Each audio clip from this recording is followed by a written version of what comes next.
নির্বাচন কমিশন কর্তৃক ঘোষিত নির্বাচনের যে তফসিল, এটি চলতে থাকবে। হয়তো তফসিল একবার দুবার পরিবর্তিত হতে পারে, কিন্তু ফেব্রুয়ারি মাসে নির্বাচন হবে এটার সম্ভাব্যতা শতভাগ ধরে রাজনৈতিক দলগুলো কিন্তু সর্বোচ্চ চেষ্টা তদবির চালিয়ে যাচ্ছে নির্বাচনে জয়লাভ করার জন্য। তো এই সময়ের মধ্যে একজন প্রার্থী ওসমান হাদি, তরুণ প্রার্থী, তার উপর গুলিবর্ষণের ঘটনা ঘটেছে এবং এটা নিয়ে অনেকে সন্দেহ তৈরি করে হয়েছে বা অনেকের আশঙ্কা তৈরি হয়েছে যে নির্বাচন বানচাল হয়ে যেতে পারে বা তফসিল পিছিয়ে যেতে পারে। অথবা ধরুন এই সময়ের মধ্যে যদি বেগম জিয়ার সম্পর্কে কোনো সুসংবাদ না আসে, অর্থাৎ তিনি যে এবারকের হাসপাতালে আছেন, তিনি যদি অসুস্থ থাকেন এবং বেগম জিয়ার জ্যেষ্ঠ সন্তান জনাব তারেক রহমান সাহেব, তিনি যে 25 তারিখে বাংলাদেশে আসছেন, আসার পর যদি 26 তারিখে যদি বেগম জিয়ার স্বাস্থ্য সংক্রান্ত কোনো বিষয় নেতিবাচক বা ইতিবাচক কোনো কথা আমরা শুনতে পারি, সেক্ষেত্রেও নির্বাচনের তফসিল পরিবর্তিত হতে পারে। কিন্তু এখন পর্যন্ত বাংলাদেশের প্রায় সব মানুষই বলতে গেলে শতভাগ নিশ্চিত ফেব্রুয়ারি মাসে একটা নির্বাচন হতে যাচ্ছে। এখন নির্বাচন কতটা শান্তিপূর্ণ হবে, কতটা গ্রহণযোগ্য হবে, নির্বাচনের ফলাফল কার পক্ষে যাবে, বা শেষ পর্যন্ত নির্বাচনটি আদৌ হবে কিনা, এই প্রশ্নগুলো এখন সবাই বন্ধ রাখতে চাচ্ছে। এর কারণ হলো আমরা যে যার অবস্থানে একটা দুর্বিষহ সময় পার করছি। আমরা সবাই বুঝতে পেরেছি যে দেশ চালানো আসলে এনজিও যারা ব্যক্তিত্ব বা নায়ক নায়িকা, গায়ক গায়িকা কিংবা অরাজনৈতিক যারা ব্যক্তিত্ব রয়েছেন তাদের পক্ষে সম্ভব নয়। এটি হয়তো 3 মাসের জন্য সম্ভব। একটা কথা বলা হয়ে থাকে, যেমন সিরাজউদ্দৌলা। তো রঙ্গমঞ্চে সিরাজউদ্দৌলা সাজার জন্য আনোয়ার হোসেন ওকে, কোয়াইট ওকে, বা প্রবীণ মিত্র অভিনয় করেছেন বাংলা বিহার উড়িষ্যার নবাব, এটা ঠিক আছে ঘণ্টা তিনেকের জন্য। কিন্তু পলাশীর ময়দানে যদি যুদ্ধ করতে হয় বা মুর্শিদাবাদের সিংহাসনে যদি বসতে হয়, তাহলে একজন সত্যিকার অর্থে সিরাজউদ্দৌলাকে লাগবে। ওখানে অভিনয়ের কোনো নায়ক দিয়ে আনোয়ার হোসেনকে দিয়ে হবে না। মানে আনোয়ার হোসেন বা প্রবীর মিত্র, তারা যদি প্র্যাকটিক্যাল লাইফে পলাশীর ময়দানে তাদেরকে বসিয়ে দেওয়া হতো, এক একজনের কাপড় চোপড় নষ্ট হয়ে যেত রীতিমতো। এটা হলো রিয়ালিটি। তো রাজনীতি আসলে যুদ্ধের মতো একটা ঘটনা। এখানে সিজেন্ট যারা উত্থান পতনের মধ্য দিয়ে রাজনীতিতে টিকে আছেন, সিজেন্ট বলা হয় যেটাকে, সংকুচিত হন না, প্রসারিত হয় না, যারা একটা শেপ নিয়েছেন। যেমন কাঠ সিজন করা হয় না, সিজনিং করা হয় যাতে করে কাঠটি বর্ষাকালে ফুলে না যায় আর শীতকালে কুঁচকে না যায়। তো এইরকম রাজনীতি করতে করতে যারা ভয়কে জয় করেছেন, জনগণের সঙ্গে বিভিন্ন বিরূপ পরিস্থিতিতে রাজনীতি করতে করতে গিয়ে তারা একটা দক্ষতা অভিজ্ঞতা অর্জন করেছেন, কোনো একটি রাষ্ট্রের রাষ্ট্র ক্ষমতা দীর্ঘমেয়াদে পরিচালনা করার ক্ষমতা সেই রাজনীতিবিদদেরই আছে। কিন্তু খুব পাওয়ারফুল সেনাপতি, জীবনে যারা কখনো যুদ্ধে পরাজিত হয়নি। তো এই সকল মানুষ রাষ্ট্র ক্ষমতা নিয়েছেন অনেকে, কিন্তু 15 দিন বেশি টিকতে পারেননি। যেমন আলাউদ্দিন খিলজি, সম্রাট আলাউদ্দিন খিলজির যে সেনাপতি মালিক কাফুর, ইন্ডিয়ান হিস্ট্রিতে তাকে বলা হয় সবচেয়ে অজেয় সেনাপতি। তিনি কখনোই পরাজিত হননি আর তাকে কেউ পরাজিত করতে পারেনি। কিন্তু এই মানুষটি যখন আলাউদ্দিন খিলজির সিংহাসনে বসলেন, তিনি কিন্তু টিকতে পারেননি। খুব অল্প সময়ের জন্য তিনি চেষ্টা করেছিলেন, কিন্তু তাকে মরতে হয়েছে। তো এভাবে ইতিহাস এখন হয়তো দেখা গেল যে আধুনিক রাষ্ট্র ব্যবস্থা এই কারণে ঠিক 15 দিন 1 মাসে ভাগ্য নির্ধারিত হয় না, কিন্তু 1-1.5 বছরের বেশি আসলে অরাজনৈতিক শক্তি এখন পৃথিবীর কোথাও টিকতে পারে না। এর মধ্যেই কাউন্টার কু হয়ে যায়, কাউন্টার বিপ্লব হয়ে যায় এবং অরাজনৈতিক শক্তি চলে যায়। আমাদের দেশে অরাজনৈতিক শক্তির যে সফলতা, সেটি 3টি তত্ত্বাবধায়ক সরকারের সময় আমরা দেখেছি। সেক্ষেত্রে তারা 3 মাসের মধ্যে তাদের চমক তারা দেখাতে পেরেছিলেন। আর 111-এর সময় রাজনীতিবিদদের বাইরে যদি বলা হয়, আমাদের দেশের সকল পেশার সর্বোচ্চ যারা সফল হয়েছেন, সেই সফল মানুষগুলো টানা 2 বছর চেষ্টা করে দেশটিকে রসাতলে নিয়ে গেছেন এবং তারা লেজ গুটিয়ে রাজনীতিবিদদের হাতে, তথাকথিত তাদের দৃষ্টিতে যারা দুর্নীতিবাজ, সে সকল রাজনীতিবিদদের হাতে ক্ষমতা দিয়ে তারা লেজ গুটিয়ে চলে যেতে বাধ্য হয়েছিলেন। এর কারণটা হলো ওই যে বললাম যে রাজনীতি আসলে রাজনীতিবিদদেরকে মানায়। তো এখন এই যারা সরকার চালাচ্ছেন তারা নানাভাবে রাজনীতিকে অপদস্থ করার চেষ্টা করেছেন এবং সেটা খুব সূক্ষ্ম কৌশলে। প্রথমত তারা রাজনীতির যে এনিমি অংশটি, একটা অংশকে এনিমি বানানোর চেষ্টা করেছেন। অর্থাৎ বিভেদ বিসংবাদ, divide and policy, divide and rule, এই পলিসিতে তারা এই গত 14 মাসে যে কাজগুলো করেছেন সেটি হলো বাংলাদেশের যারা আওয়ামী লীগের পক্ষে আছেন, আওয়ামী লীগের সহযোগী ছিলেন এবং যারা আওয়ামী লীগ করেন তাদেরকে একটি পক্ষে ফেলে তাদেরকে গণশত্রু হিসাবে চিহ্নিত করার চেষ্টা করা হয়েছে। দ্বিতীয়ত বাকি যারা আছেন তাদের সবাইকে বন্ধু বানানোর চেষ্টা করা হয়েছে। কিছুদিন পরে যখন দেখা গেল যে আওয়ামী লীগ আসলে নির্বাসনে চলে গেছে, তারা মনে করেছে ক্ষমতাধর যারা লোকজন, অনেকে জেলে গেছেন, অনেকে দেশ ছেড়ে পালিয়েছেন, অনেকে মাথা গুজিয়ে আছেন, অনেকে মাথা নিচু করে আছেন, অনেকে ইঁদুরের গর্তে ঢুকেছেন, কাজে আওয়ামী লীগ নিয়ে এখন তাদের কোনো শঙ্কা নেই।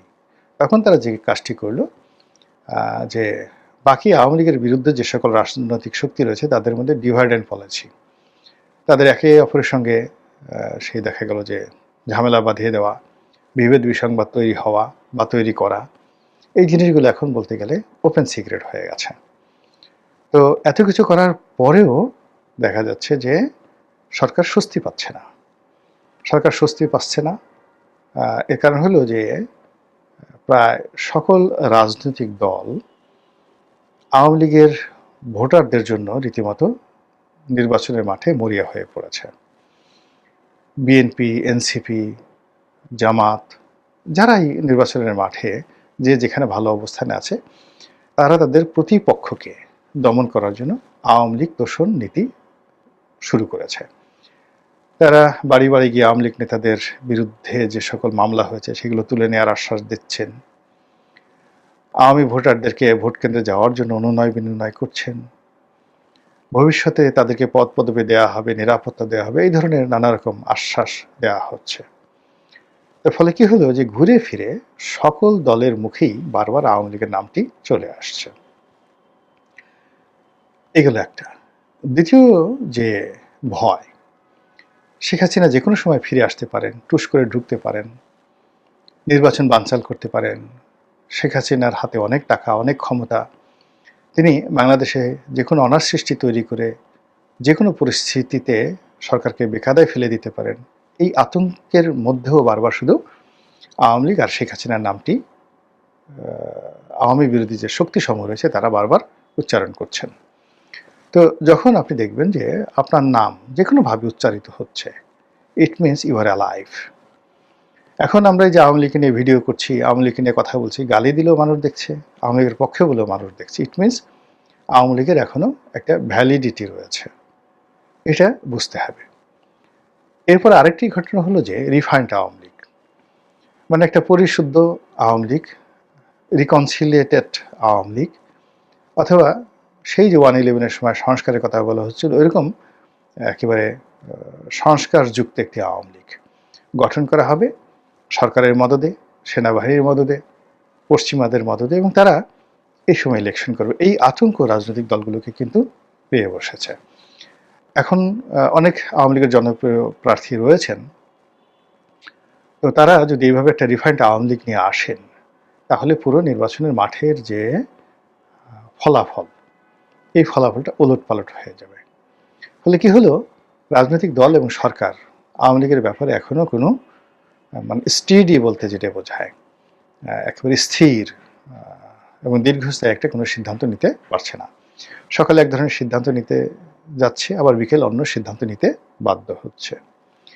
এর বাইরে সবচেয়ে ভয়ঙ্কর যে জিনিসগুলো হচ্ছে সেটা হলো সরকারের পক্ষ থেকে যেটি বলা হচ্ছে, যে সকল আওয়ামী লীগ নেতা রয়েছেন যারা জনপ্রিয়, যাদের মধ্যে মামলা নেই, যাদের বিরুদ্ধে মামলা নেই, মোকদ্দমা নেই, অভাব নেই, অভিযোগ নেই, এ সকল ক্লিন ইমেজের লোক যদি নির্বাচন করতে চায় তাহলে সরকারের আপত্তি নেই।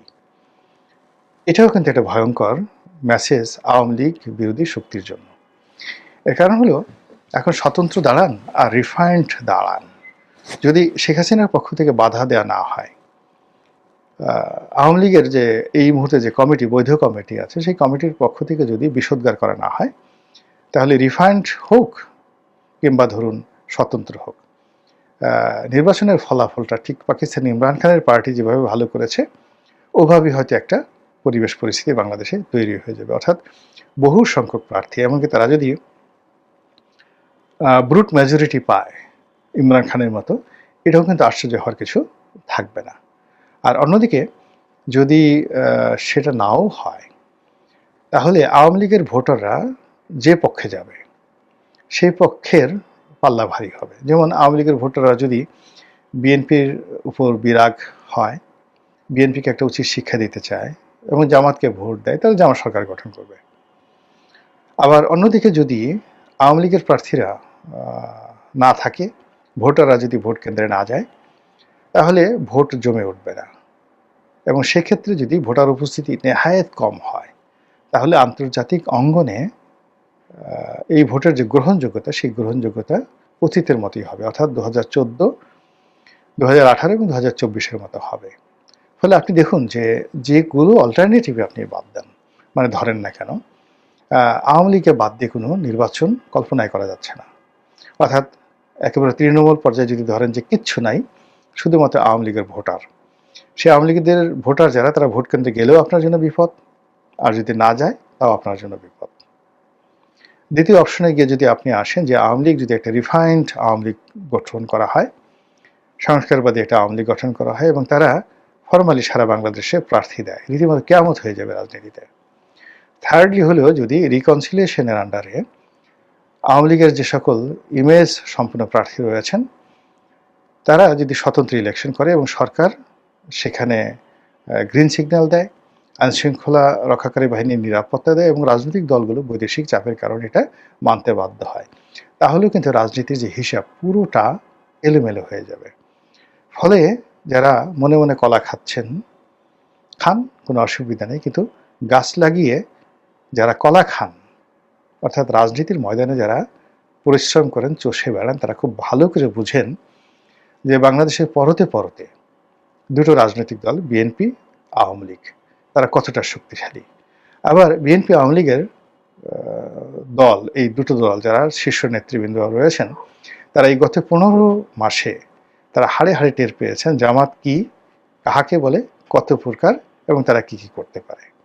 তো সব মিলিয়ে আমাদের যে রাজনীতি, সে রাজনীতি যে একটা জটিল আবহাওয়া বিরাজ করছে, সে আবহাওয়া আমাদেরকে কোথায় নিয়ে যায়, আমাদের রাজনীতির ময়দানে কি ভোর উপহার দেয়, কিংবা কি ধরনের মেঘময় সন্ধ্যা আমাদেরকে এনে দেয়, সেটাই এখন দেখার বিষয়।